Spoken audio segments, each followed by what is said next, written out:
Assalamu alaikum wa rahmatullahi wa barakatuhu.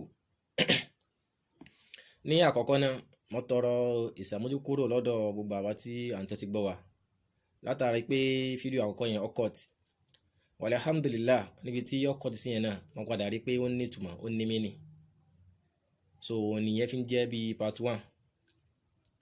Inshallah eléyìí náà máa jẹ́ part 2 lórí ọ̀rọ̀ tí à ń ṣàlàyé lọ. Náà níbi part 1 yẹn mo ṣàlàyé pé má padà wá ṣàlàyé lórí tí ń jẹ́ àbátá gan nígbà tí wọ́n bá ṣe nàṣíhà àkọ́kọ́ fún àwọn ọmọ Dr. Sharafutan nípa pé àwọn ewu ńláńlá ń bẹ níbi ìmọ̀ dáadáa parọ́ mọ́yàn àti ìmọ̀ ṣàbòsí èèyàn ní ọ̀nà tí ó lẹ́tọ̀ọ́. Náà kí ni jẹ́ àbátá gan tí ọ̀rọ̀ yìí ti ṣẹlẹ̀? Àbátá ó jẹ́ àyè kan tàbí kí n sọ pé ó jẹ́ ilé kan tó wà nínú ààfin ọba Ṣọ̀ún tilẹ̀ Ògbómọ̀ṣọ́. Ayé yìí aslan kò kí n ṣe pé òòṣà wà ń bẹ nípìlẹ̀,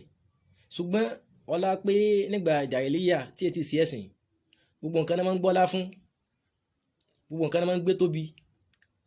So ilé yẹn ni ilé tí Ṣọ̀ún àkọ́kọ́ tọ́kọ́ wà nílẹ̀ Ògbómọ̀ṣọ́.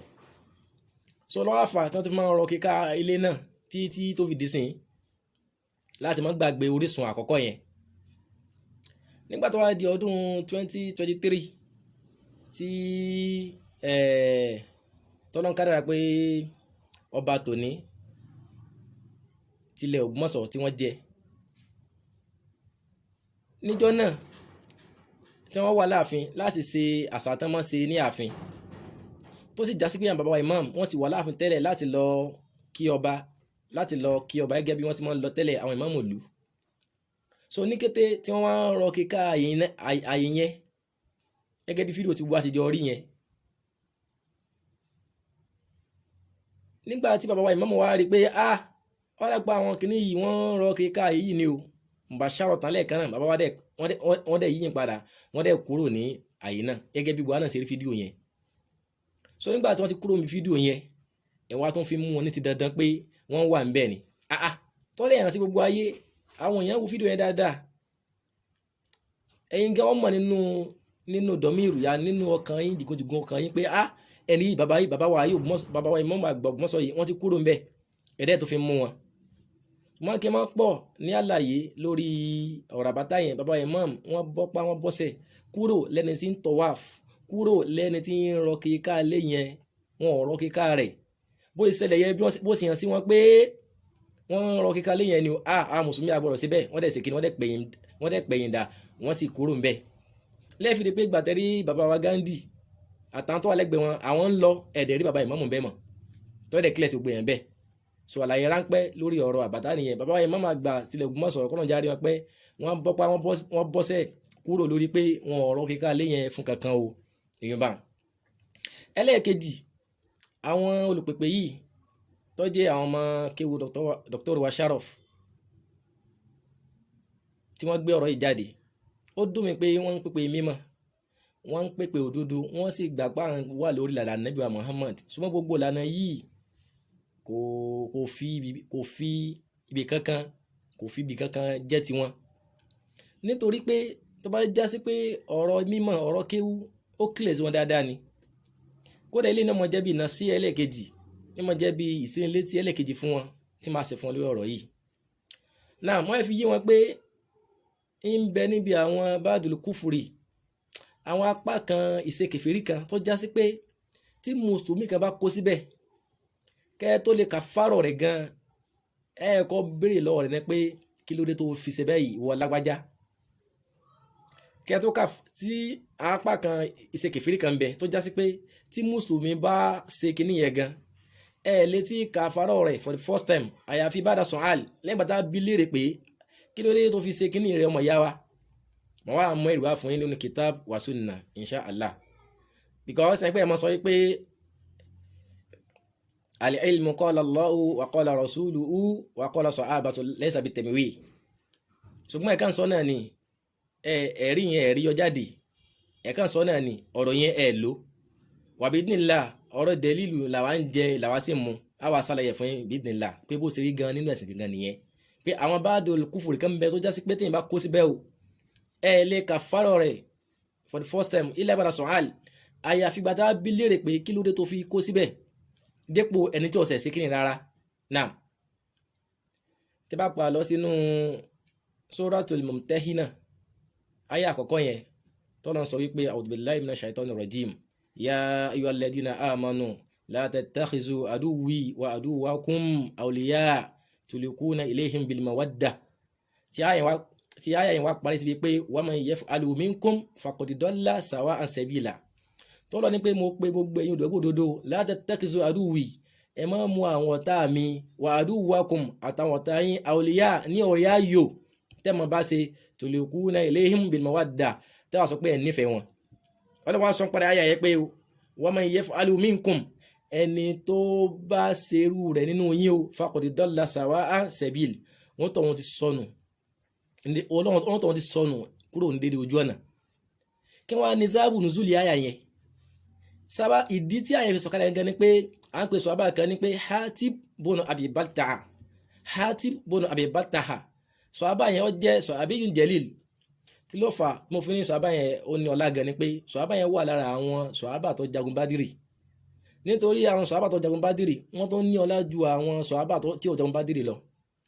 Bẹ́ẹ̀ náà ni àwọn màláíkà tọ́lọ́run rán wá kún ànábì lọ́wọ́ lógun Bádìrì wọ́n tó ní ọlá ju àwọn màláíkà tí wọ́n jagun Bádìrì lọ. So lọ́fà mo fi ní sọ̀hábà yìí o sọ̀hábiyun jalil sọ̀hábà tó dáa pé ọlọ́lá ni wọ́n. So sọ̀hábà yẹn kí ló fà kí sọ yẹn ni pé sọ̀hábà yẹn nígbà táwọn bí ẹnfẹ́ sí fatihu Maka wọ́n wá mọ́ra láti jẹ àwọn ará Maka lógun wọ́n dẹ̀ ti mọ̀. sọ̀hábà yẹn dẹ̀ ni ọ wá ní àwọn ọmọ nílùú Maka ọ dẹ̀ tó ní àwọn dúkìá nílùú Maka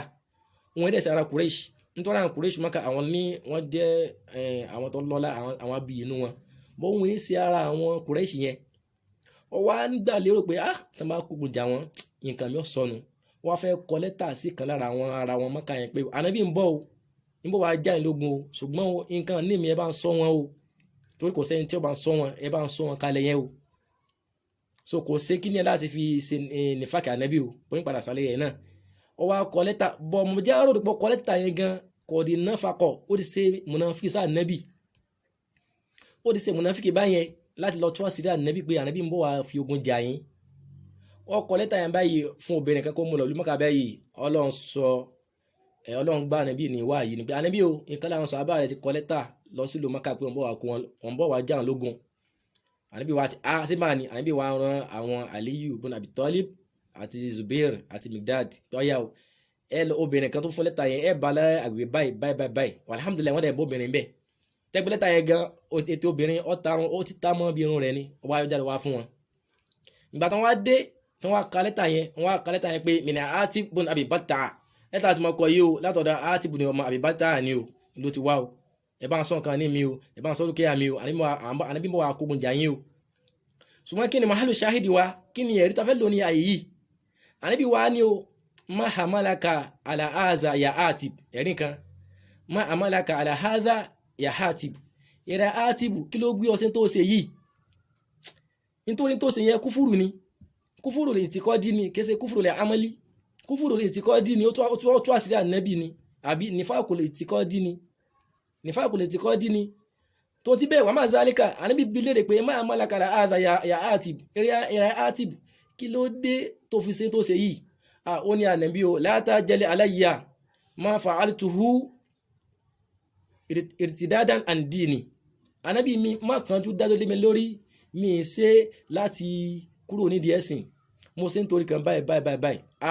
ànábì gbọ́ báyìí ànábì ní pé sadaqa akhuka ọmọ ìyá yín ti sòdodo báà ló ṣe rí kódà ó mọ̀rù yarí pé ẹjẹ́ ń bẹ́ orí mùnáfíkì ànábì ní láà alọ́mọ ìyá yín sòdodo àdẹ́sọ ti gbàgbé ni pé ó jagun Bádìrì.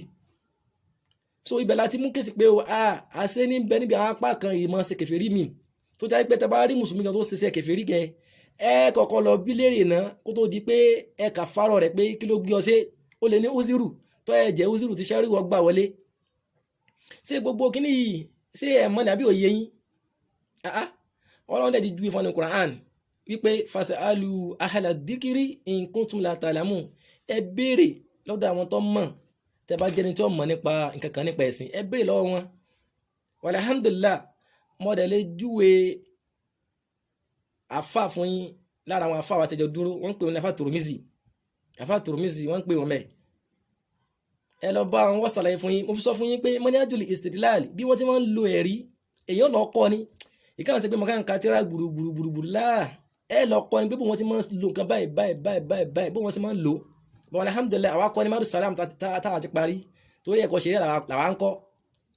So àfà náà ó wà kìrìdí fi madrasatina, wọ́n jẹ́ kan lára àwọn graduate ilé kéwa ní o, ilé kéwa ni wọ́n ti jáde, ibẹ̀ ni wọ́n ti parí, ibẹ̀ ni wọ́n ti mú mi mọ̀ tẹ́ wọ́n sì yó. So ẹ lọ bá wọn kọ́ yín, wọ́n ṣàlàyé fún yín. Ọlọ́dẹ ṣàlàyé fún wa pé tẹ́ bá lọ bí àwọn onímọ̀ léèrè, Ọlọ́run tó yé wa pé wọ́n mọ̀ nípa kéèsì yẹn. níbo la sí ẹ̀rí rẹ̀? Àyà ń bẹ fún Al-Qur'an ní àyà mi tọ́nà sọ fún wa pé wa idha ja'ahum amrun minal amni aw al-khawf adhahu bihi wa idha raddu ila ar-rasuli wa ila al-amri minhum la'alimahu alladhina yastanbituna minhu. Ọlọ́run sọ fún wa yí pé tí ọ̀rọ̀ kan bá ṣẹlẹ̀ tó jẹ́ ọ̀rọ̀ ìpayà tàbí ọ̀rọ̀ tó fọkàn balẹ̀ ni adhahu bihi, táwọn mùnáfíkí yẹn tí wọ́n ń gbé ọ̀rọ̀ náà káàkiri. Ọlọ́ni wa ila radduhu, tẹ bá gbọ́dọ̀ náà pa sọ́dọ̀ ànábì tẹ́ sì dá padà sọ́dọ̀ àwọn onímọ̀ inú yín la'alimahu, Ọlọ́ni àwọn onímọ̀ yẹn wọ́n mọ̀ alladhina yastanbituna, àwọn tó ní kúdúrọ̀ tó lágbára àti lè fa istinbatu l'ahkam jáde, wọ́n mọ̀ nípa rẹ̀. So Ọlọ́run promise wa pé àwọn onímọ̀ inú wa wọ́n mọ̀ nípa kéèsì yẹn. So gbàtọ́ ọ̀rọ̀ yóò wá yé yín tẹ́ lè ṣe bá sùrẹ̀ fúnra yín, limasa tẹ́ dá padà sọ́dọ̀ àwọn tó nímọ̀ minkum nínú yín. Mo lè ju òfin pé àfà Tirmizi ọ̀kan lára àwọn graduate wa ni nílé tiwa tó ilé Madu Salam, à ń kọ́ kéwú là ń kọ́ ń bẹ̀, kí ṣe kéwú lásán, kéwú ṣẹ̀ríà là ń kọ́ ń bẹ̀. So ti ń bẹ̀ yẹn, so lọ́fà tó fi rọrùn fún àwa yìí tá a fi lè ṣàlàyé pé ìtẹ̀sọ̀ yẹn ó yé wa dáadáa bá ń kọ́ ló ṣe rí. Madu ayé jáde, àfà wa Tirmizi tó jọ́kan lára àwọn tẹ̀jọ dúró yẹn, Madu náà ti parí. Kódà àfà wa Abdul Qadir kọ́nà bá ṣẹlẹ̀ fàfà, ọ̀kan lára kìrì ìdílé kéwa Madu làwọn náà ti parí. Kẹlẹ̀ ń gbélé kéwa kìí ṣeré, ẹ̀kọ́ là ń kọ́ ń bẹ̀. So tó wá yẹ yín ẹ lọ béèrè bí wọ́n ti máa ń lo ẹ̀rí nìyẹn. Yín bẹ́ẹ̀ bí àwọn bá du kúfúrú mi, ẹ lọ béèrè pé kí tẹ́ fi ṣe kó tó di pé ẹ gbé ìdájọ́ lé ẹnìyẹn lórí ni. Bádìlà dípò pé ẹni tí ò sì wá sí rárá, tí ò kò sí rárá. Àtọ́wájá yé pé ìmọ̀ súnà ẹ̀kọ́ tẹ́yìn pé ó yẹ yín pé ká ẹ̀ ń ṣèdíyàwó ilmu pé ká sọ̀rọ̀ pẹ̀lú mímọ̀ jáde ni.